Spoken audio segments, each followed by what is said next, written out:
around him. And it's not that he was throwing fits and kicking over C-stands and, throwing boxes. For years, Ron Howard seemed completely untouchable, like nothing heavy could ever touch his calm world. With that gentle voice, soft smile, and spotless Hollywood reputation, everyone saw him as the picture of perfection.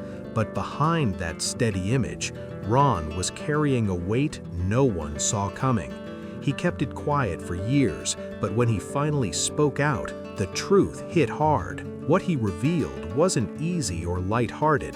It was deep emotional pain, regrets that never faded, and a family struggle that cut deeper than any career setback he ever faced. That silence he guarded for decades is gone now, and his confession shocked people everywhere, because it wasn't about fame or success. It was about the pressure he had carried his whole life.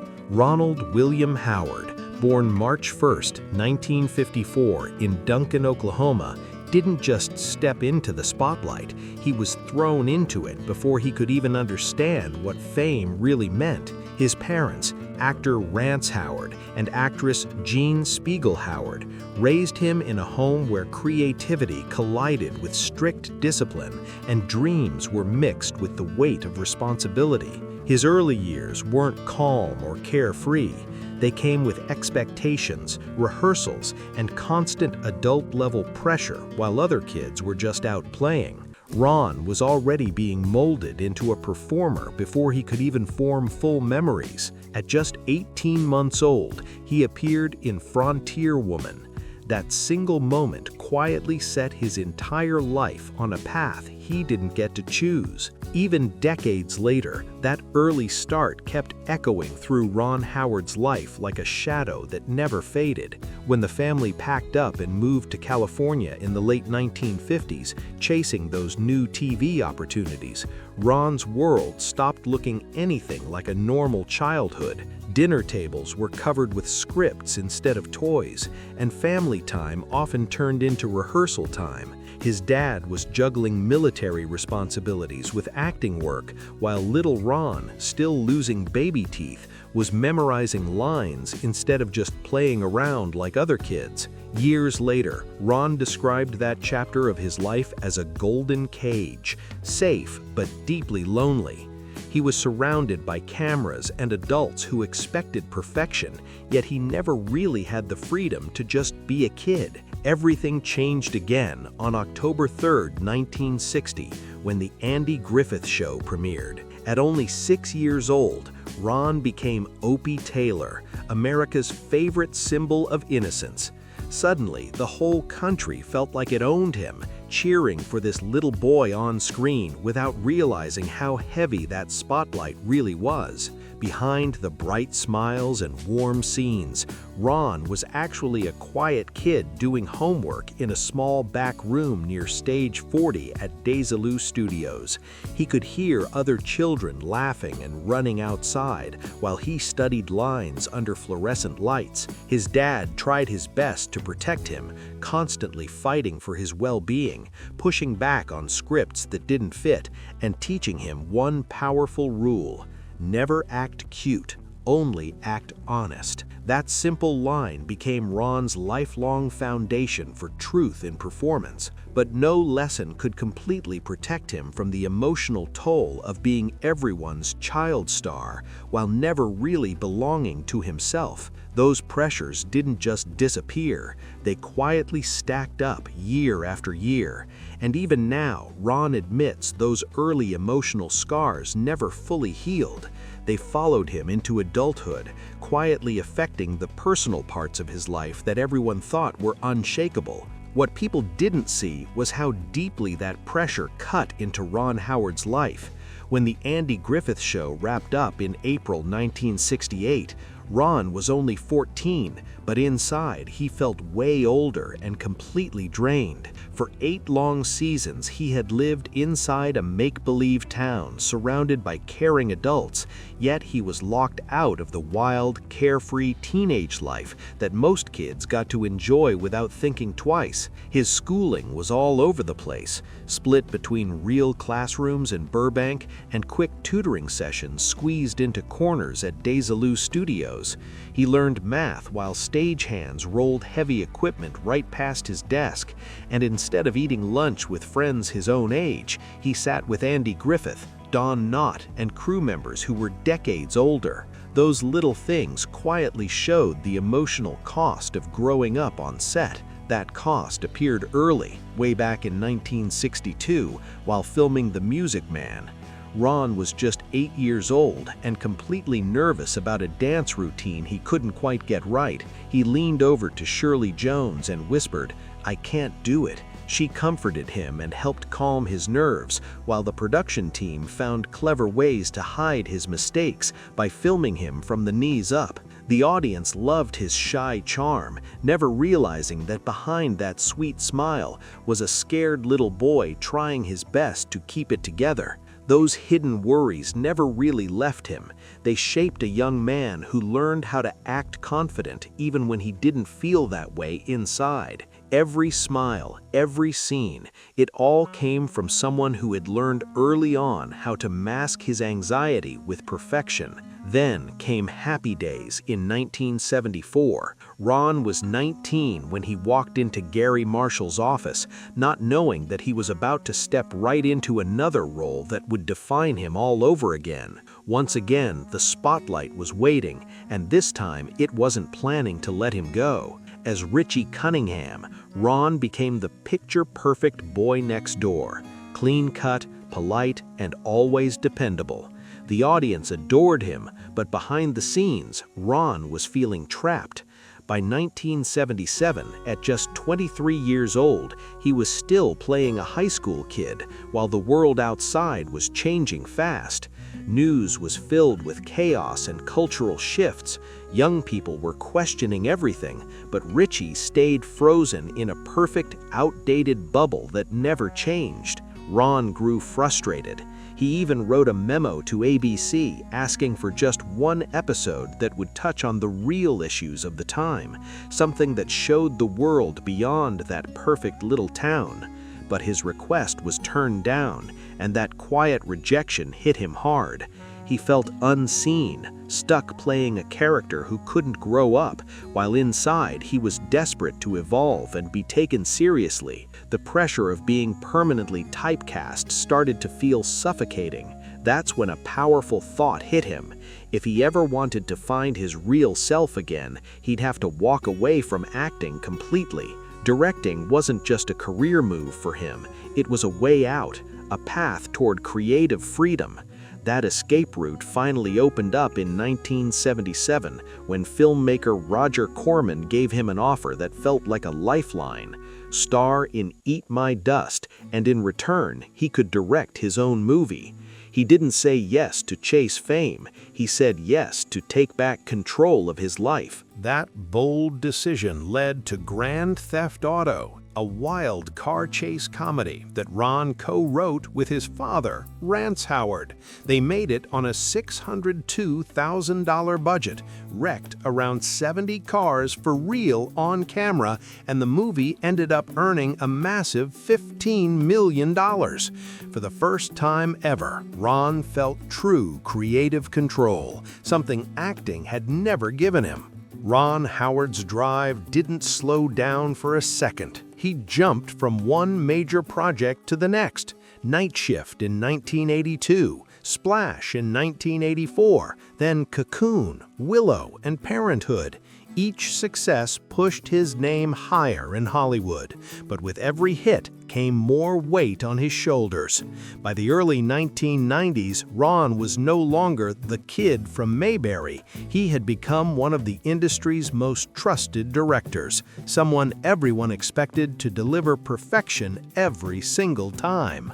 Then came Apollo 13 in 1995, one of the toughest challenges of his entire career.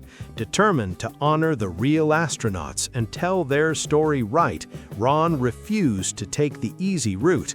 The production team filmed more than 600 zero-gravity sequences aboard NASA's legendary training plane, each lasting just 23 seconds. It was exhausting, intense, and physically demanding. That's when success stopped feeling light and started feeling heavy. Ron's dedication went beyond normal filmmaking. The crew rebuilt mission control from scratch, down to every blinking light and flickering screen. They even bought real NASA panels for just $1 each to make everything look exactly right.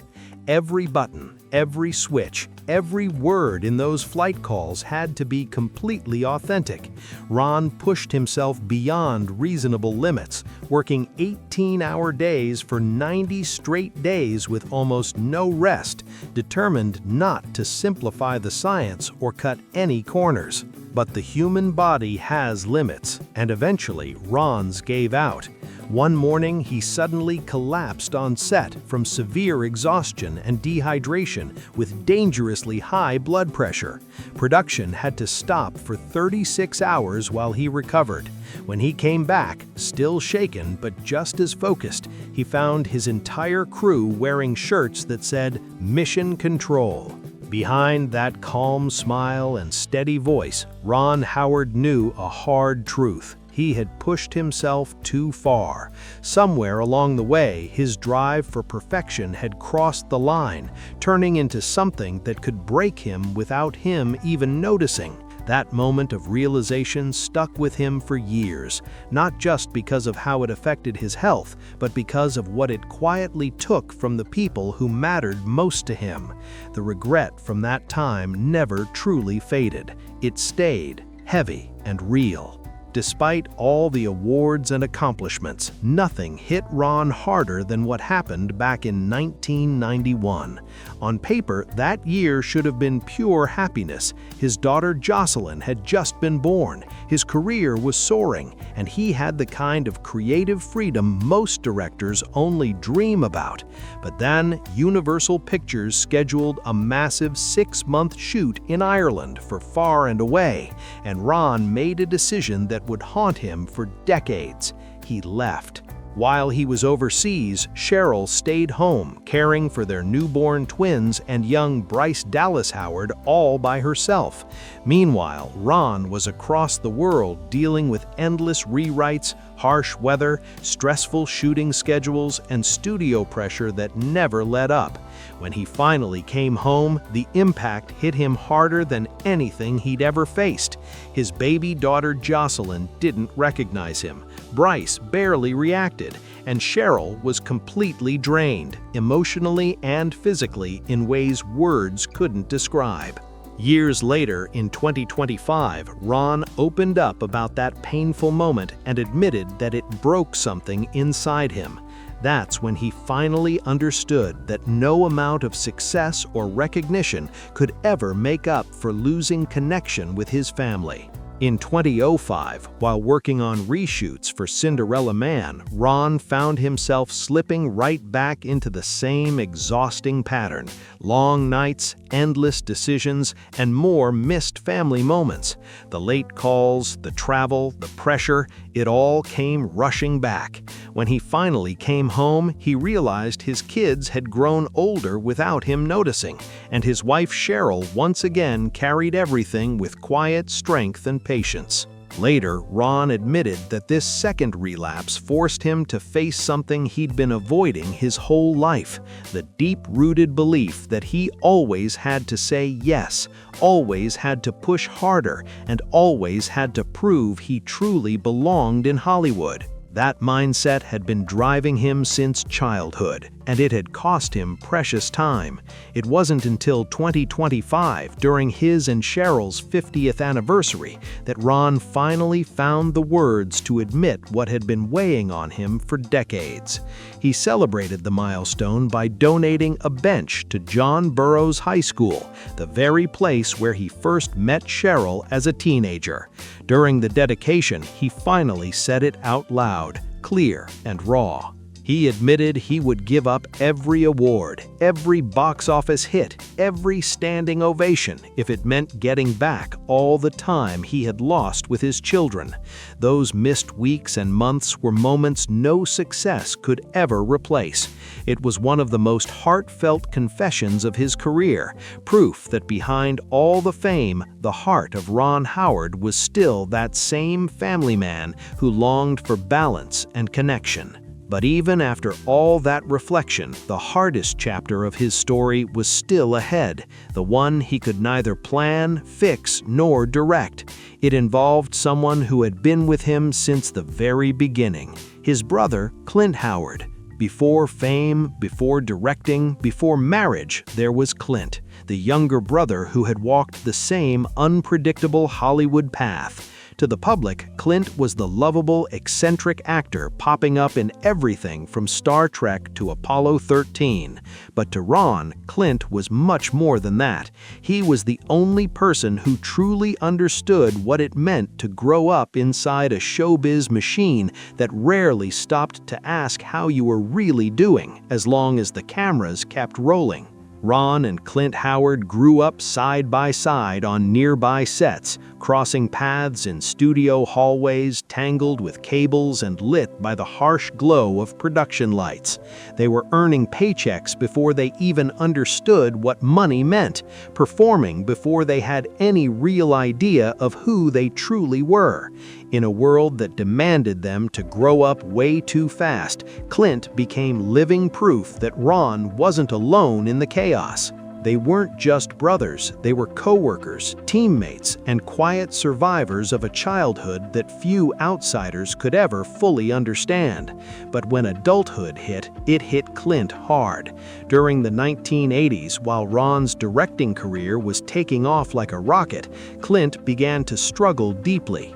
He got caught up in a lifestyle that revolved around late nights and dangerous habits, pulled down by alcohol and drug use that began to consume him. Ron, terrified and heartbroken, finally drew a hard line in 1990. Either Clint would get professional help or their relationship wouldn't survive. That tough love moment changed everything. Clint chose to go through rehab, and years later, the two brothers opened up completely in their joint memoir, The Boys, giving full credit to honesty and love for helping save Clint's life. It was a victory, but not the end of the fight. Now, decades later, Ron faces a new kind of fear, one he can't direct, edit, or control.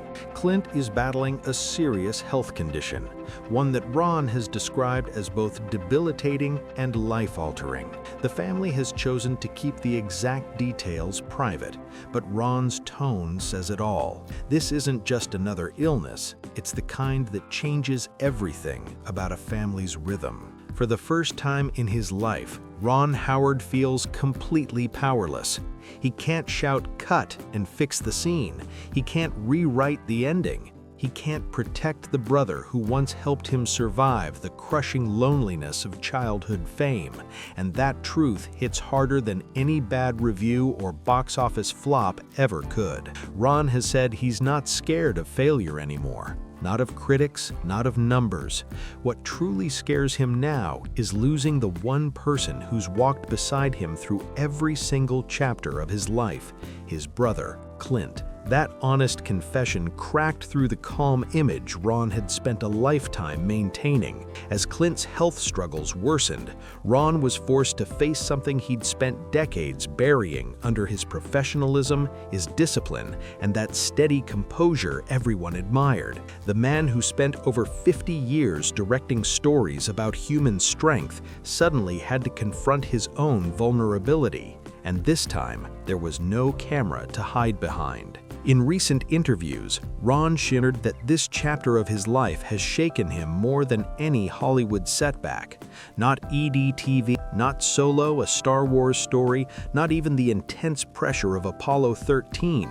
None of it compares to the fear of losing Clint. He's described sleepless nights where he replays their childhood memories over and over, the tiny schoolroom at Desilu Studios, the whispered talks between scenes, the way Clint's humor made the studio lights feel a little less cold. Those once comforting memories now carry a quiet, heavy sadness. And Ron has admitted something even deeper: guilt. Guilt that while his career was soaring, Clint was quietly struggling.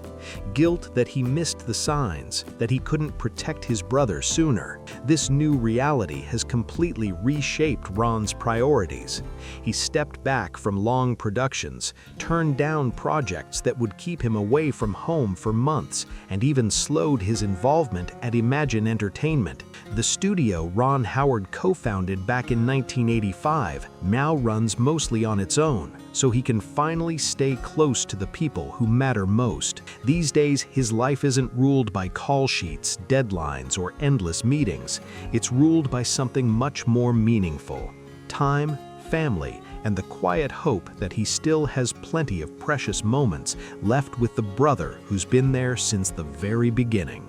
Now, his schedule doesn't revolve around premieres or red carpets. It revolves around home-cooked dinners, long conversations, and the kind of small, peaceful moments he once let slip away. And it's those moments that led Ron to one of the most emotional admissions of his entire career. He said that the quiet time between projects finally forced him to confront something he had never said out loud before. For years, he told powerful, inspiring stories for the world, stories that moved millions.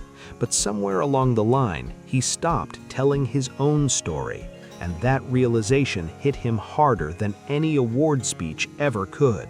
Standing now at 71 years old, with decades of success and a $200 million legacy behind him, Ron Howard has finally come to understand a simple but painful truth: the biggest achievements don't mean much if the people you love start to slip away. That's what really moved fans. Not that Ron struggled, but that he carried all that weight in silence for so long. And now that he's finally opened up, people see a new side of him, a man who isn't just a Hollywood legend, but a human being who's still learning, still healing, and still fighting to protect what truly matters. So what part of Ron Howard's journey hit you the hardest? Let's talk about it below. Drop your thoughts in the comments, hit that like button if you connected with this story, and don't forget to subscribe for more real, emotional Hollywood stories just like this one.